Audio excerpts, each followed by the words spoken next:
લોકમત ન્યૂઝમાં આપનું સ્વાગત છે।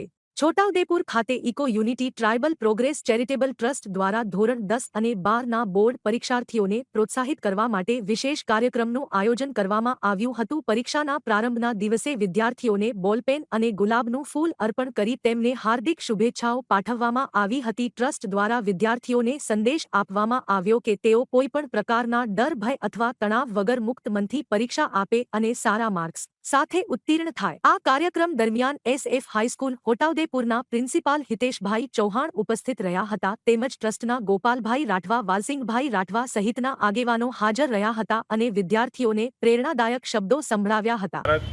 આજરોજ ગુજરાતભરમાં 10મા અને 12માની પરીક્ષા બોર્ડની પરીક્ષા ચાલુ થવા જઈ રહી છે। તેમાં eco unity tribal progress initiative charitable trust દ્વારા પેન અને ફૂલ આપીને જે વિદ્યાર્થીઓ એક્ઝામ આપવા જઈ રહ્યા છે તેમને હાર્દિક શુભેચ્છા પાઠવે છે। જય હિન્દ, જય ભારત।